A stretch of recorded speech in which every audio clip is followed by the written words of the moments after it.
tourist asking for information at a tourist office. First, you will have some time to look at questions 1 to 4.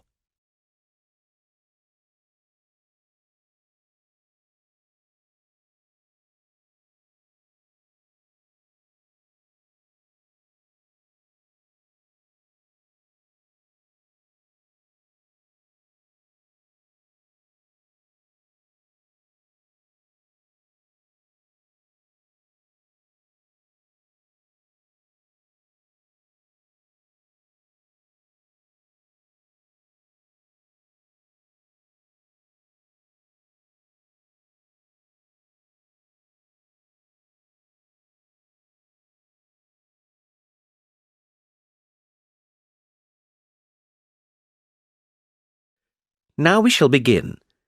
You should answer the questions as you listen because you will not hear the recording a second time. Listen carefully and answer questions 1 to 4. Hello, how can I help you?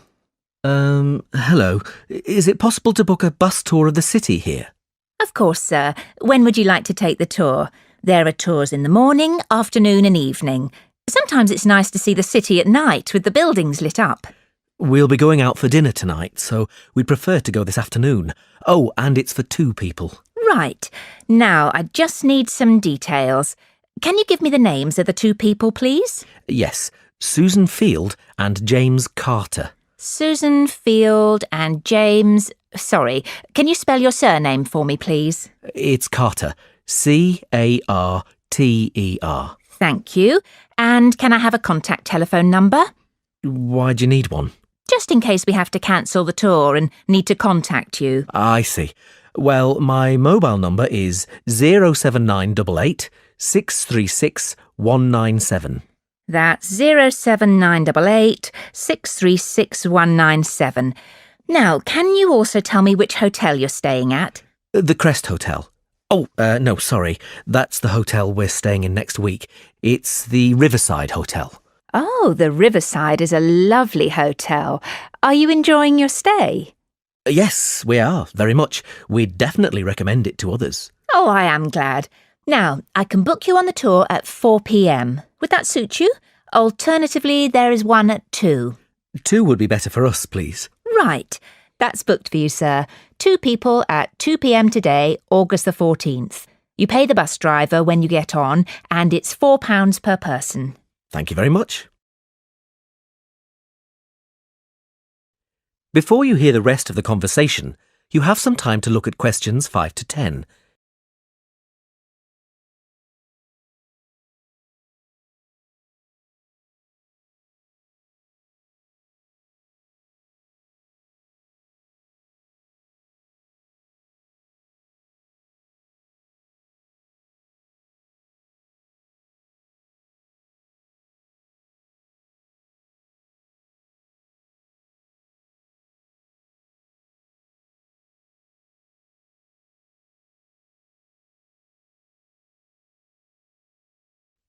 Now listen and answer questions 5 to 10. Can I also ask you about the museum in the main square? I was reading about it in my guidebook and was shocked to see that the entrance price is £10. Why does it cost so much? Well, the museum has the largest collection of Latin American art in Europe. People come from all over the world to see it. But that's not the reason why it's so expensive to get in. You see, the building is very old and it needs repairs. The £10 ticket cost will go towards repairing the roof and the walls. I see. Well, I suppose it's worth paying £10 to see the collection. Yes, I think so too. Is there anything else I can help you with? Actually, there is. I was wondering if you knew of any good restaurants in the area. Well, there are a few restaurants near the harbour and a couple on the beach, which are nice. The problem is that the smell of the fish market is quite strong down there. I don't think my girlfriend would be very pleased. I know what you mean. It's not very romantic, is it? My advice would be to go to the next town. It's bigger and the restaurant selection is wider. You can get there by taxi and it only takes about 10 minutes. The town is quite picturesque. Is it for a special occasion? Yes, it's my girlfriend's birthday, so I'd like to go somewhere special. Do you know any of these restaurants well enough to tell me about them? Well, I know about a few of them, and there are pictures in this leaflet here. Oh, this one here is lovely, the Bellevue, and it's extremely popular. It has a famous chef, so it's not cheap, but the standard of the food is very high. It's right by the sea, and there are wonderful views if you get a good table. Then there's the Lighthouse Cafe, you can see the picture here, which isn't really a cafe at all. In fact, it's a great restaurant, and a lot of TV celebrities and actors eat there. The place has been going for over 100 years. It's quite an institution around here. I'm not sure about those two. They sound too expensive to me. I was thinking of somewhere small, not too upmarket, but with good food. In that case, what about Harvey's? The same family has run this restaurant for over a century, and it's reasonably priced and really popular with local people. Oh, and there's another family-run restaurant, Stonecroft House. New owners took over a month ago, and they're getting good reviews. There's a new chef there, and the food is meant to be very good. This leaflet has the contact details for all the restaurants, so you can just call them if you'd like to book a table. Great, thanks. You've been very helpful.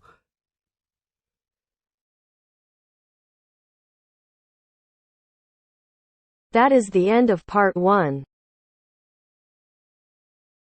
You now have half a minute to check your answers.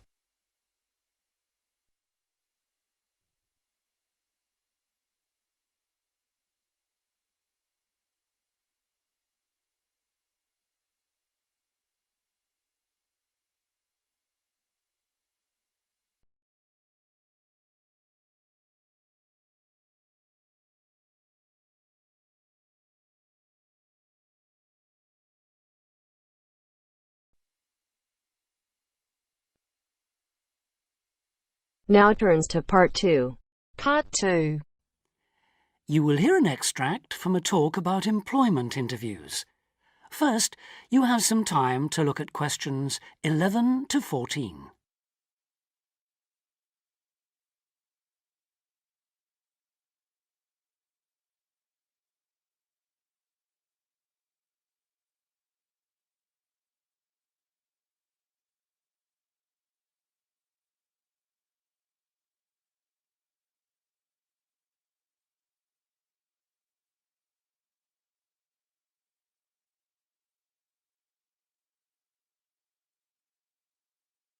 Now listen carefully and answer questions 11 to 14. Today I have with me Sandy Richardson of the local Workforce Center, and she'll be talking about that critical step towards the goal of employment, the interview. Sandy, what is an interview for, and what's the best way to approach it? A job interview is simply a meeting between you and a potential employer to discuss your qualifications and see if there is a fit. The employer wants to verify what they know about you and talk about your qualifications. If you have been called for an interview, you can assume that the employer is interested in you. The employer has a need that you may be able to meet, so it's your goal to identify that need and convince the employer that you're the one for the job. As everyone knows, interviews can be stressful, but when you're well prepared, there's no reason to panic. Preparation is the key to success in a job search, and you can begin by collecting together all the documents you may need for the interview, such as extra copies of your resume, lists of references, and letters of recommendation. You could also take some work samples, selecting from what you have designed, drawn, or written, for instance. And make sure you have a pen and pad of paper for taking notes. The next step is to find out about the post. The more you know about the job, the employer, and the industry, the better prepared you will be to target your qualifications. Always request a job description from the employer and research employer profiles at the Chamber of Commerce or local library. You could also try to network with people who work for the company or with employees of companies associated with it. The next step is to match your qualifications to the requirements of the job. A good approach is to write out your qualifications along with the job requirements. Think about some standard interview questions and how you might respond. Most questions are designed to find out more about you, your qualifications, or to test your reactions in a given situation. If you don't have any experience or skills in a required area, think about how you might compensate for those deficiencies.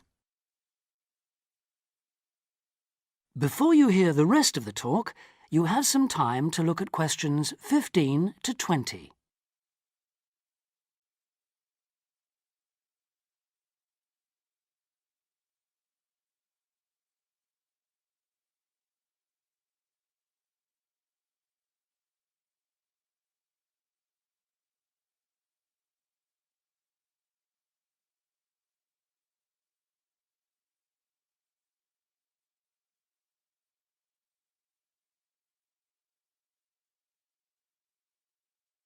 Now listen and answer questions 15 to 20. During an interview, it's important that you be yourself. Get a good night's sleep and plan your travel to be there in plenty of time so that you're not arriving out of breath with 30 seconds to spare. Don't, though, present yourself for the interview too early, 10 minutes at most. In the interview, listen carefully to each question asked. Take your time in responding and make sure your answers are positive. It's important to express a good attitude and show that you're willing to work, eager to learn, and are flexible. If you are unsure of a question, don't be afraid to ask for clarification. In fact, it's sometimes a good strategy to close a response with a question for the interviewer. In general, focus on your qualifications and look for opportunities to personalize the interview. Briefly answer questions with examples of how you responded in comparable situations, from either your life or previous job experiences. Something you should avoid are yes or no responses to questions, but don't dwell too long on non-job-related topics. Use caution if you are questioned about your salary requirements. The best strategy is to avoid the question until you have been offered a job. Questions about salary asked before there is a job offer are usually screening questions that may eliminate you from consideration, so be warned. On the other hand, it isn't inappropriate to show your enthusiasm if your first impressions of the interview and of the employer are good ones. So, if the job sounds like what you are looking for, say so. Keep in mind that the interview is not over when you are asked if you have any questions.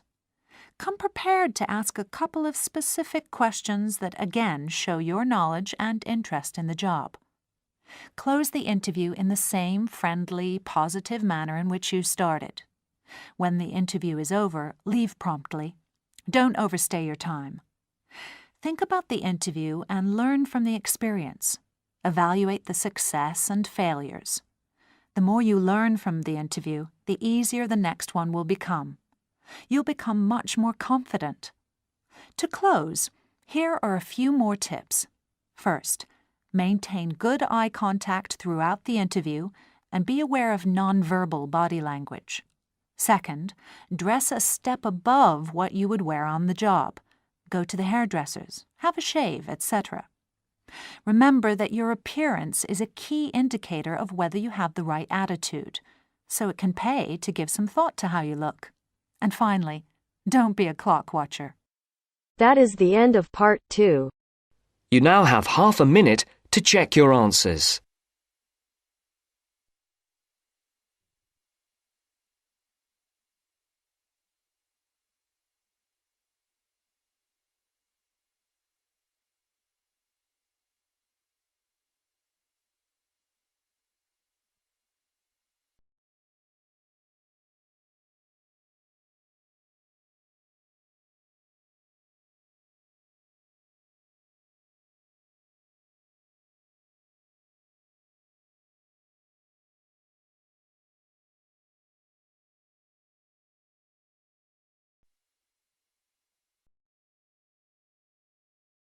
Now turns to part 3. Part 3. You will hear two students, Jenna and Marco, discussing a business studies project they have to do. You now have 15 seconds to read questions 21 to 24.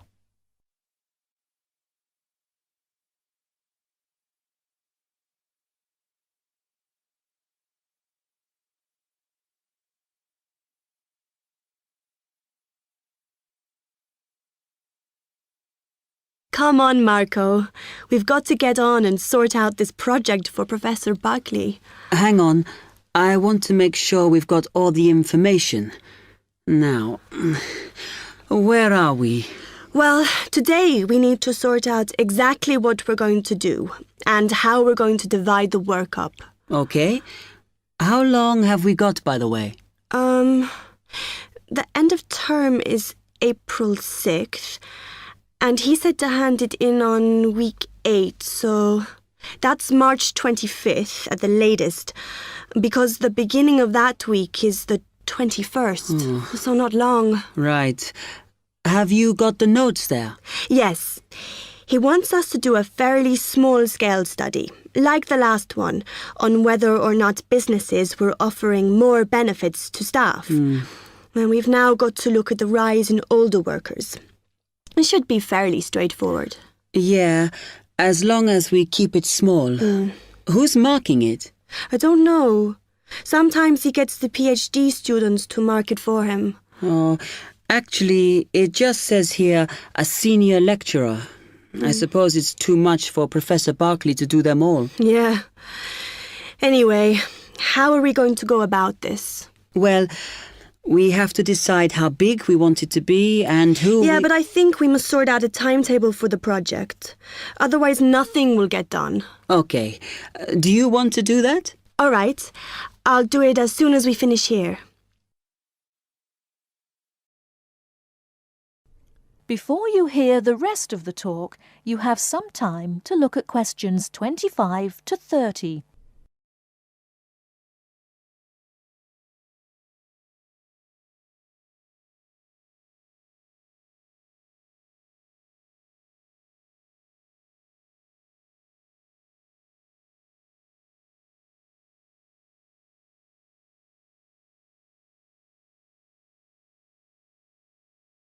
Now listen and answer questions 25 to 30. Okay. What do we have to do now for the project? What's the best way to go about it? Well, Professor Carter suggested we set up a focus group to get some in-depth interviews, but I think that'll take a lot of time. Yeah, I agree. If we did a focus group, we'd have to spend time deciding who to include in it, and it's not necessary to do one anyway. Oh, fine.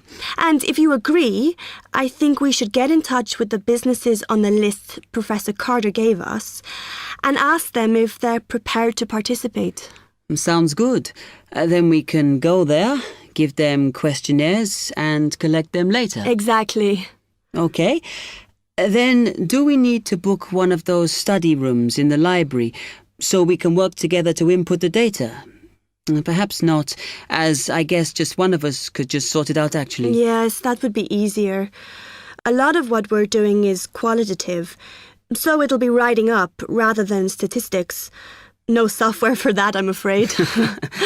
And I think it would look better if we had actual shots of some of the staff, because we're citing appearance as a factor in employability, aren't we? Yeah, okay. I'll factor that all in when I sort everything out tonight. I'm glad we decided to work together. I think it's going to work out well. Yes, well, given that we had to work in pairs on this project, I think we were right to choose each other. We complement each other academically, as we're each good at what the other isn't. In fact, we should have tried working together before. Yes. Now, how shall we split the work? I'll do the analysis, shall I? Oh, okay. It's just that it might be faster, because I'm used to doing it. Although your English is better than mine. I need more practice at reading, really. Okay, I'll do the presentation then, if that's okay with you. Yeah, sure. I don't mind speaking in public, but I hate preparing all the notes for them. The thing is, the tutor said one person should do the whole presentation, and he said he expects me to do it because I haven't done one yet. No, that's fine. Now, let's see.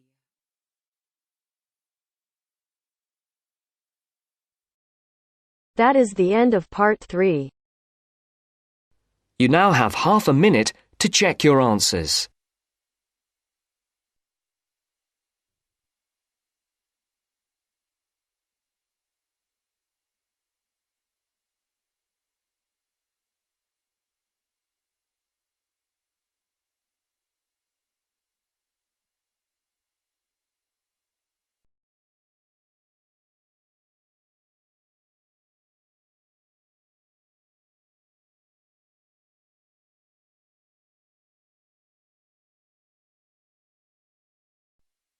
Now turns to Part 4.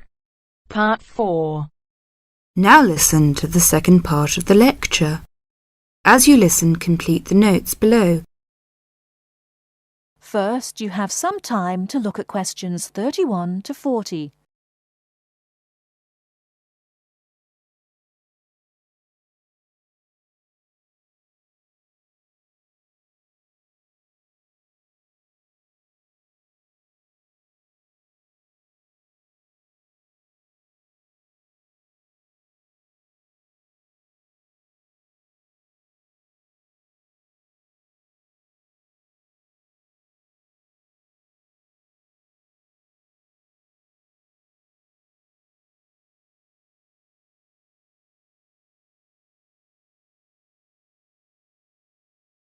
Now listen carefully and answer questions 31 to 40. Many typically American characteristics, individualism, self-reliance, informality, punctuality, and directness, are a result of those values mentioned earlier. Other national traits could also be identified, however. 1. Americans cooperate. Although often competitive, Americans also have a good sense of teamwork and cooperate with others to achieve a goal. 2. Americans are friendly, but in their own way. In general, friendships among Americans tend to be shorter and more casual than friendships among people from other cultures. This has something to do with American mobility and the fact that Americans do not like to be dependent on other people. Americans also tend to compartmentalize friendships, having friends at work, family friends, friends on the softball team, etc. 3. Americans ask a lot of questions, some of which may to you seem pointless, uninformed, or elementary. Someone you have just met may ask you very personal questions. No impertinence is intended. The questions usually grow out of a genuine interest. 4. Americans tend to be internationally naive. Many Americans are not very knowledgeable about international geography or world affairs. They may ask uninformed questions about current events and may display ignorance of world geography. Because the US is not surrounded by many other nations, some Americans tend to ignore the world. 5. Silence makes Americans nervous. Americans are not comfortable with silence. They would rather talk about the weather than deal with silence in a conversation. 6. Americans are open and usually eager to explain. If you do not understand certain behavior or want to know what makes Americans tick, do not hesitate to ask questions. Just as values and traits differ somewhat from one culture to another, so do the personal habits associated with good manners and courtesy. While very often there does not seem to be any particular reason why a particular way of doing something is considered good manners, observing these cultural rules will make Americans more comfortable with you, and therefore you with them. It is, of course, impossible to cover all the possibilities here. If you are unsure in a situation, just ask. Americans like to be helpful. 1. Queuing up or lining up is essential. Courtesy requires that you do not push from behind, stand next to the person being helped, or cut into a line. If you should accidentally bump someone, you should say, "Excuse me." 2. Americans blow their noses into a tissue. Spitting, clearing phlegm, or sniffing as from a cold are considered rude. 3. It is considered poor manners to slurp, chew noisily, or open your mouth while chewing. 4. Questions are seen as a good way of getting acquainted, but questions about a person's age, financial affairs, cost of clothing or personal belongings, religious affiliations and sex life are considered too personal for questioning, except between very close friends. 5. Men generally do not hold hands or link arms in public with other men. This is somewhat more acceptable between women and quite common between men and women. Now, a few words about personal safety. Unfortunately, in the US, one must be aware of crimes. It is wise to be especially careful until you are familiar with the community in which you live. Remember that good judgment and common sense can significantly reduce chances of having an unpleasant and perhaps harmful experience. Basic safety rules include the following. 1. Do not walk alone at night. 2. When you leave your room, apartment, or automobile, make sure that all doors are locked and all windows are secured. 3. Do not carry too much cash or wear jewellery of great value. 4. Never accept a ride from a stranger. Do not hitchhike and do not pick up hitchhikers. 5. Be careful of purses and wallets, especially in crowded metropolitan areas where there may be purse snatchers and pickpockets. 6. If a robber threatens you, at home or on the street, try not to resist unless you feel that your life is in danger and you must fight or run away. Give up your valuables as calmly as you can and observe as much as possible about the robber to tell the police when you report the crime. A final note. Keep an open mind. Don't judge what you see as right or wrong, but make it a challenge to try to understand the variety of American behaviours which you may observe. You certainly do not have to participate in something you disagree with, but you can try to understand it. This will help you build an attitude of intelligent and liberated respect for cultures, both your own and others. That is the end of part 4. You now have half a minute to check your answers.